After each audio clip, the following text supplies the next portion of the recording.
மீன ராசி, மீன லக்னம் எதிரிக்கு கூட கருணை காட்டக்கூடிய ராசி.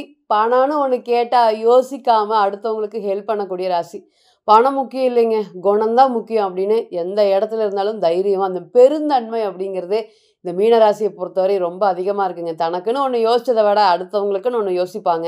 2வது தனக்குன்னு செலவு பண்றது யோசிக்காம, அடுத்தவங்களுக்கு ஒண்ணுமே யோசிக்காம கண்மூடித்தனமா இந்த பாக்கெட்ல என்ன இருக்கு அதெல்லாம் எடுத்து குடுக்குறதே இந்த மீன ராசி தாங்க. நெறைய விஷயங்கள் வாழ்க்கையில நெறைய கஷ்டப்பட்டுருக்காங்க. சொல்லவே முடியாத அளவுக்குங்க. இன்னைக்கு எல்லாமே மத்தவங்கன்னு ஓடி, இன்னைக்கு தனக்கு என்ன? தனக்கு ஏதாவது ஒரு வருமானம் இருக்கா? அப்படின்னு தொலைஞ்சு இருக்கிறது எல்லாத்தையும் தொலைச்சிட்டு நிக்கக்கூடிய ராசி. நெறைய விஷயங்கள் வாழ்க்கையில தொலைச்சிருக்கீங்க. ஆனா, இந்த ஜென்ம சனி காலத்திலயும், இந்த ஜென்ம ராகு காலத்திலயும் இதுக்கு முன்னாடி நடந்தது தான். எதுவுமே மாற்றம் அப்படிங்கிறது இல்லாம, இன்னைக்கு கடவுள் இருக்காரு அப்படிங்கிற ஒரே விஷயத்த நம்பிட்டு ஓடி பயணிச்சுட்டு இருக்கக்கூடிய மீனராசி மற்றும் மீன லக்னம். இதுதான் வாழ்க்கையில இவ்வளோ பெரிய கஷ்டம் நான் வாழ்க்கையில பார்த்ததே இல்லைங்க. அப்படின்னு சொல்ற அளவுக்கு மன வருத்தங்களும், மன வேதனைகளும். யாரு சொன்னாலுமே நீங்க நம்ப போறதில்ல இன்னைக்கு. முகத்துல ஜஸ்ட் ஒரு சிரிப்பு சிரிச்சுக்கிட்டு, கஷ்டத்த எல்லாத்தையும் கடந்து போயிடுறீங்க. உங்க கண் முன்னாடி நெறைய கெட்டது நடக்குதுங்க. அதெல்லாம் பார்த்து உங்களால ஒண்ணுமே பண்ண முடியல. வேடிக்கை மட்டும் தான் பார்க்க முடியுது. நல்லா கூட இருந்தவங்க, அவங்க எல்லாருமே இன்னைக்கு உங்கள காயப்படுத்திட்டு போறத பார்க்கலாம். இன்னைக்கு சுயநினைவு மட்டுமே இருக்குதா இல்லையான்னே தெரியல. அந்த அளவுக்கு நீ கஷ்டங்களும், வேதனைகளும், வலிகளையும் அதிகமா பயன்படுத்திட்டு இருக்க, அதிகமா யூஸ் பண்ணிட்டு இருக்கக்கூடிய ராசின்னு சொல்லலாம். உங்கள நெறைய பேர் யூஸ் பண்ணிட்டு இன்னைக்கு போதும் அப்படின்னு விட்டுட்டு போகக்கூடிய ராசியாகவும் இன்னைக்கு இருக்கு. நல்லா சுயநலவாதிங்க அப்படின்னு இன்னைக்கு அந்த ஒரு வார்த்தை தான் உங்க வாயில எல்லாத்துக்குமே பதில். இன்னைக்கெல்லாம் அழுதுட்டு இருக்கீங்க. 10 நிமிஷம் பேசினா அழுதுருவீங்க. அந்த அளவுக்கு தான் இன்னைக்கு மனக்கலக்கத்தோடையும், அக்கம் பக்கத்துல கூட ஒரு ஆதரவு இல்ல. என்ன இருந்தாலும் கண் திருஷ்டிகள் மீனத்தை பொறுத்தவரை ரொம்ப அதிகம். மத்தவங்க பேச்ச கேட்க மாட்டீங்க. உங்களுக்கு என்ன சரின்னு தோணுதோ அதுதான் செய்வீங்க. 1000 பேர் 2000 சொன்னாலுமே நமக்கு என்ன சரி? நம்ம ஒரு தப்பான விஷயத்துக்கு போகக்கூடாது. தவறான விஷயத்துக்கு என்னைக்குமே துணை போகக்கூடாது. ஒரு கெட்டவன பார்த்தா கூட மீனராசி ஒதுங்கி வந்துரு, சண்டைக்கு போகாது. இவங்ககிட்ட நம்ம எதுக்கு பிரச்சனை அப்படிங்கிற மாதிரி தெளிவா வெளிய வந்துருவீங்க.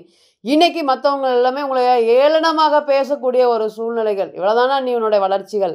இதுதானா?" அப்படின்னு ஒரு நாட்களும் ஏதாவது ஒரு குத்தி காமிச்சு ஏதாவது ஒரு பேசுறாங்க. கிட்டத்தட்ட இன்னைக்கு கஷ்டத்திலேயே வாழ்ற மாதிரி இருக்குதுங்க. யாருடைய ஆதரவும் இல்ல. அப்பா, அம்மாவோடைய ஆதரவு இல்ல. அண்ணன் தம்பியோட ஆதரவு இல்ல. பணம் தான் வாழ்க்கை அப்படின்னு எல்லாரும் ஓடிட்டாங்க. மனசுக்கு பிடிச்ச வாழ்க்கை தான் வாழ்ந்துட்டு இருக்கேன். இருந்தாலுமே அது என்ன ஆகும், ஏதாகும்னு தெரியல. காதலிச்சு திருமணம் பண்ணுனா, இன்னைக்கு அந்த காதல்ல எல்லாம் எங்க பறந்துச்சுன்னே தெரியல. அந்த திருமண வாழ்க்கை அப்படிங்கிறது ரொம்ப கஷ்டத்துல கொண்டு போயிட்டு இருக்கேன். நெறைய வந்து பார்த்தீங்கன்னா, மத்தவங்களுக்கு ஹெல்ப் பண்ணியிருக்கேன். இன்னைக்கு நான் ஒரு ஹெல்ப் அப்படின்னு கேட்கும்போது, எல்லா பக்கம் டோர் க்ளோஸ். கரெக்ட்டா சொல்லுங்க. நீங்க ஒரு வலின்னு, ஒரு வேதனைன்னு யாருக்காவது ஃபோன் பண்ணுனீங்கன்னா, அவங்க தான் உங்களுக்கு அதிகபட்சமாக வலி, வேதனை குடுப்பாங்க. என்கிட்ட இல்லைங்க காசு அப்படிங்கிறத தைரியமா சொல்லிருவாங்க. ஆனா காசு வச்சிருப்பாங்க. உங்களுக்குன்னு செலவு பண்றதுக்கு சுத்தியுமே அவங்களுக்கு வந்து மனசு இருக்காது. அந்த அளவுக்கு ஏன்டா இப்படி செல்ஃபிஷா ஆயிட்டீங்க? ஏன் நீங்கலாம் இப்படி செல்ஃபிஷா ஆயிட்டீங்க? அப்படிங்கிற பலன்கள் தான் இன்னைக்கு மீனராசிய பொறுத்தவரை இருக்கு. நடைபாதையில வியாபாரம் வச்சு பண்ணிட்டு இருக்கேன் மேடம். எனக்கு கூட பிசினஸ்ல அந்த அளவுக்கு அடி விழுகுது. டெய்லி ஓடுறதா வருமானம். பல வருஷமா இதே ஓடிட்டு இருக்கேன். ஆனா இன்னைக்கு இந்த 6 மாசம் என்ன நடந்ததுன்னே தெரியல. அந்த அளவுக்கு ஒரு கஷ்டங்களும், வலிகளும், வேதனைகளும் சுமந்து இந்த மீனராசி மற்றும் மீன லக்னம் இருக்கிறதா, வாழ்றதா, வேண்டாமா? அப்படின்னு சொல்ற அளவுக்கு பலன்கள் தான் இன்னைக்கு நடந்துட்டு இருக்கு. குணமெல்லாம் ஃபுல்லா மாறிடுச்சு. சாமி கும்பிடாம எந்த வேலையும் செய்ய மாட்டேன். இன்னைக்கு சாமி இருக்கா அப்படிங்கிறது ஒரு பிரச்சனையா இருக்கு. 1000 பிரச்சனைகள் இருந்தாலுமே, சாமியோட அருள், முருகனுடைய அருள் உங்களுக்கு எல்லாருக்குமே தெரியும். இந்த ராசிக்கு யோகாதிபதி செவ்வாய் கிரகம். அப்ப செவ்வாய்ங்கிற கிரகம் முருகனை குறிக்கக்கூடிய வீடு.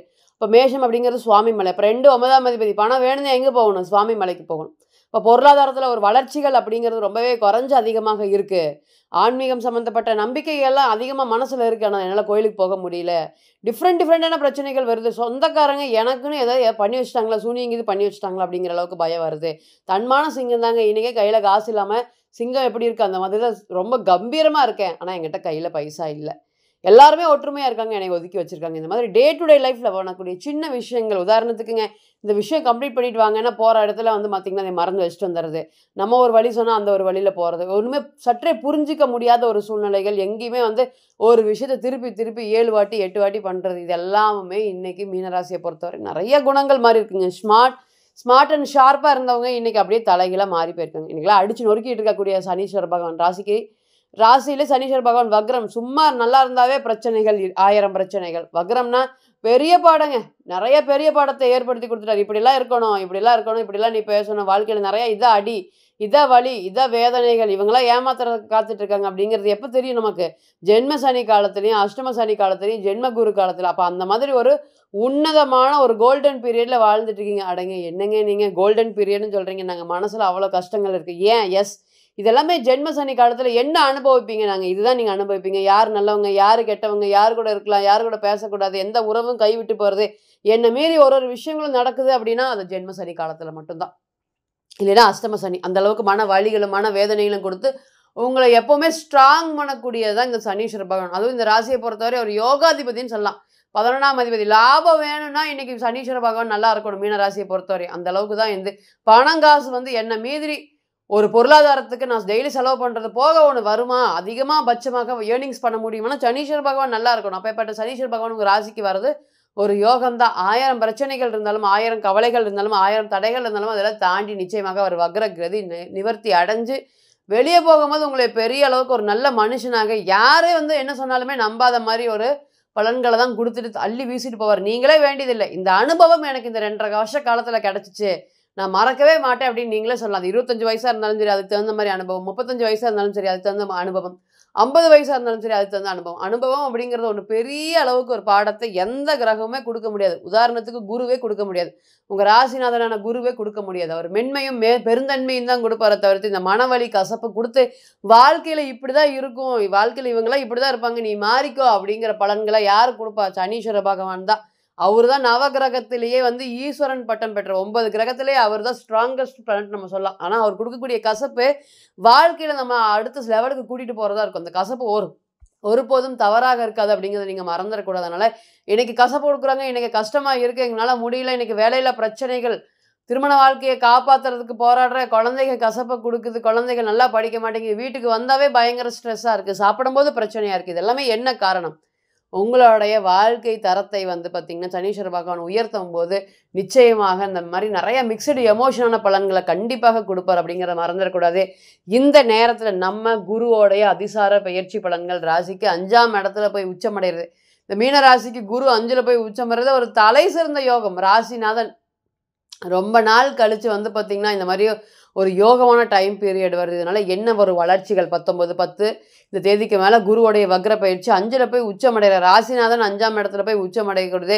எனக்குன்னு ஆளுங்க இருக்காங்க, எனக்குன்னு ஒரு நம்பிக்கை இருக்குங்க, எனக்குன்னு ஒரு ஹோப் இருக்குதுங்க, எனக்குன்னு பார்த்தீங்கன்னா இவங்க நிற்பாங்க அப்படிங்கிற தைரியம், தன்னம்பிக்கை, துணிச்சல், செயல்திறன், வேகம், விவேகம் இது எல்லாமே நீங்கள் எழுதி வச்சுக்கோங்க.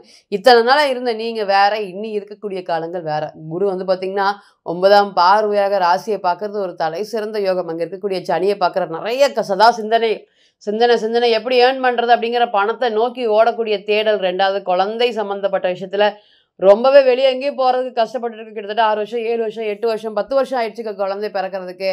இந்த குழந்தை செல்வம் கிடைச்சா எங்களுடைய வாழ்க்கை ஃபுல்ஃபில் ஆயிரும். போகாத கோயில் இல்லை, வேண்டாத தெய்வம் இல்லை, இன்றைக்குமே பார்த்தீங்கன்னா ஒரு ஹோப்போடு இருக்கும், ஒரு நம்பிக்கையோடு இருக்கும் அப்படின்னு சொல்கிறவங்க மத்தியில் எல்லாருக்குமே இன்றைக்கி இந்த குருவோடைய இந்த மீனராசியில் பொறுத்தவங்க குரு தலை சிறந்த யோகத்தை கொடுக்க காத்துட்ருக்கார். இப்போ குழந்தை வேணும் அப்படிங்கிறது பார்த்திங்கன்னா ஒன்றும் சந்திரன் கொடுப்பாரு, இல்லைன்னா 5ஆம் இடத்துல இருக்கக்கூடிய குரு கொடுக்கக்கூடிய காலம். அப்போ குரு கொடுக்கக்கூடிய குழந்தை தலை சிறந்த ஒரு யோகத்தை கொடுக்கக்கூடிய, இத்தனை நாள் இதுக்காக தான் வெயிட் பண்ணிட்டு இருந்தேன் அப்படின்னு சொல்கிற மாதிரியான பலன்கள் நடக்க போகுது. அப்போ குழந்தை சார்ந்த விஷயத்தில் இருக்கக்கூடிய பிரச்சனைகள், பூர்வீக சம்மந்தப்பட்ட விஷயத்தில் இருக்கக்கூடிய பிரச்சனைகள், பூர்வீக சொத்து சம்மந்தப்பட்ட இருக்கக்கூடிய வில்லங்கங்களாக அதிகமாக இருக்குது. மீனராசிக்கு தான் சொத்து சம்பந்தப்பட்ட விஷயங்கள் வில்லனாக அதிகமாக இருக்கும். இதே காம்பினேஷன் பார்த்தீங்கன்னா 3 8ஆம் அதிபதினு சொல்லக்கூடிய சுக்கிரனோட சேர்ந்தாலும் இந்த சனியோட சேர்ந்தாலுமே பெரிய அளவுக்கு பிரச்சனைகள் இருக்குது. எங்கிட்ட சொத்து அதை பயன்படுத்த முடியல, தாத்தா சொத்து இருக்குது எதுக்குமே பயன்படுத்த முடியாத மாதிரி ஓரமாக கிடக்குது, கண் எதிர்க்க எனக்கு வயிறு எரியுதுங்க அந்த சொத்தை பார்த்து என்னால் பயன்படுத்த முடியல, அந்த அளவுக்கு கை கெட்டினது வாய் கெட்டல அப்படின்னு சொல்லக்கூடிய பலன்கள் நிறைய நடந்துட்டு இருக்கு. அதுக்கு எல்லாத்துக்குமே நல்ல ஒரு மாற்றம் வரக்கூடியது காலமாக இருக்கும். சொத்து எல்லாத்தையும் அனுபவிக்கக்கூடிய காலமாக இருக்கும். குழந்தை செல்வத்தை வளர்க்கக்கூடிய காலமாக இருக்கும். குழந்தைய நினச்சி கவலைப்பட்டது, குழந்தைக்கு ஒரு நல்லது செய்ய முடியலையே, அந்த பையனுக்கு பொண்ணுக்கு கல்யாணம் பண்ண முடியலையே, 38 வயது 30 வயது 32 வயது கிட்டத்தட்ட 28 வயது டு இந்த 34 வயது இந்த டைம் எல்லாமே பார்த்தீங்கன்னா ரொம்ப பயத்தில் இருக்கக்கூடிய ஒரு சூழ்நிலைகள் கொடுக்கும். கல்யாணம் நடந்துருமா நடக்காதா, இது எந்த அளவுக்கு போய் சுச்சுவேஷனில் முடியும் அப்படிங்கிற மாதிரி நிறைய வாக்குறுதி பையன்கிட்ட பொண்ணுக்கிட்ட கொடுத்துருக்குறோம். கண்டிப்பாக இந்த வருஷம் கல்யாணம் பண்ணிடும். அவங்க பார்த்தீங்கன்னா என்னால் முடியலம்மா, எத்தனை கல்யாணம் தான்மா பார்ப்பீங்க, நான் ஃபெடப் ஆகிட்டேன், எனக்கு வேண்டாமா அப்படின்னு சொல்கிற அளவுக்கு பலன்கள் இருக்குது. நிறையா பேர் இன்றைக்கி ரிஜெக்ஷன் ஃபேஸ் பண்ணுறாங்க.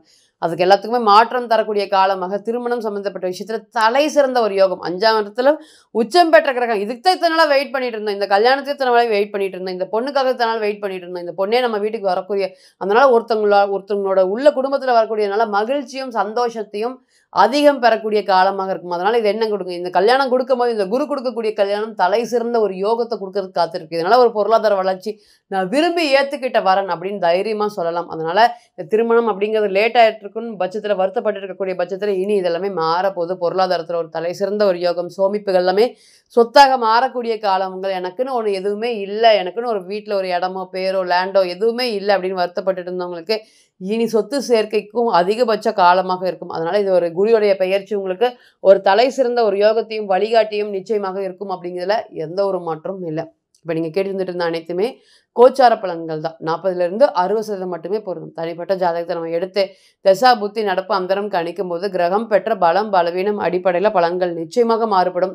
பிறந்த கால ஜாதகம் மட்டுமே தான் 100% தீர்வாகும். தனிப்பட்ட ஜாதகத்தை நீங்கள் ஆலோசனை பண்ண விருப்பப்பட்டீங்கன்னா கீழே இருக்கக்கூடிய நம்பருக்கு கான்டாக்ட் பண்ணுங்கள். நான் வணங்கக்கூடிய நரசிம்மர் உங்கள் எல்லோருக்குமே நல்ல வளமான வாழ்க்கையை ஏற்படுத்தி தர நான் நிச்சயமாக பிரார்த்தனை பண்ணிக்கிறேன். மீண்டும் ஒரு பதிவில் உங்களிடம் சந்திக்கும் வரை உங்களிடமிருந்து விடைபெறுவது உங்கள் அஸ்ட்ரோ புவனேஸ்வரி. நன்றி, வணக்கம்.